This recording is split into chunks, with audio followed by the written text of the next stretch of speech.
Nizamabad MP Dharmapuri Arvind municipal ఎన్నికలపై ప్రత్యేక దృష్టి కేంద్రీకరించారు. పార్లమెంట్ పరిధిలోని మున్సిపాలిటీల్లో బీజేపీ జెండా ఎగురవేయడమే లక్ష్యంగా పార్టీ శ్రేణులకు దిశానిర్దేశం చేస్తున్నారు.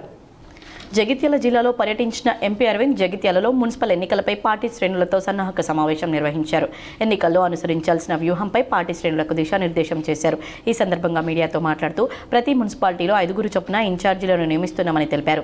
బీఆర్ఎస్కు గడ్డు కాలం వచ్చిందని, టికెట్స్ ఇస్తామన్న తీసుకునే నాయకుడు లేరని విమర్శించారు. బీజేపీకి మంచి అవకాశం ఉందని, ఉన్న అవకాశాన్ని సద్వినియోగం చేసుకుంటామని చెప్పారు. డ్రగ్ పెడ్లర్ సరఫరా కేసు కూడా పెట్టాలని డిమాండ్ చేశారు. డ్రగ్స్ తీసుకునే కేటీఆర్కు ఎక్కడ క్యారెక్టర్ ఉందని ప్రశ్నించారు.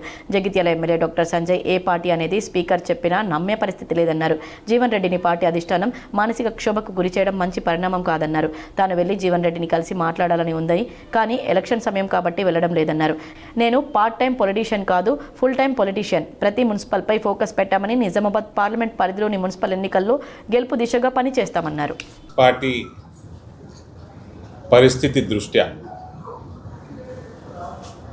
భారతీయ జనతా పార్టీకి ఒక మంచి అవకాశం,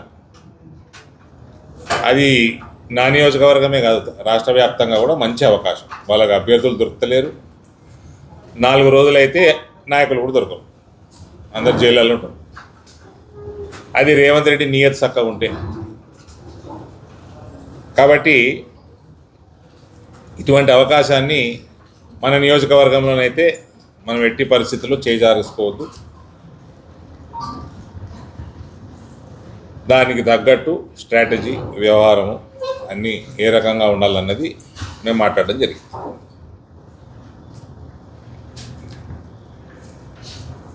ఏమైనా ఉంటే మీరు అడగండి. చెప్తే కదా ఇప్పుడే ఎట్లా వెళ్ళిపోయింది. ఇక్కడైతే మనకి టీఆర్ఎస్ ఎక్కడ కనబడతలేదు, ఇందూరు జిల్లాలో కనబడతలేదు. ఈడ కూడా నాకున్న 2 నియోజకవర్గాలలో కూడా టీఆర్ఎస్ టికెట్ అడిగేట వాళ్ళు కూడా చాలా తక్కువ మంది ఉన్నారు.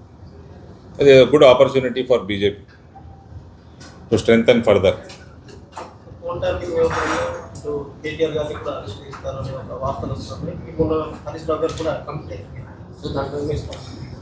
చూడండి, ఫోన్ ట్యాపింగ్ చేసిండ్రా అంటే చేసిండ్రు. దానికి అనేక రుజువులు ఉన్నాయి. వాళ్ళని అరెస్ట్ చేస్తారా లేదా అన్నది రేవంత్ నియత్ మీద ఉంటుంది.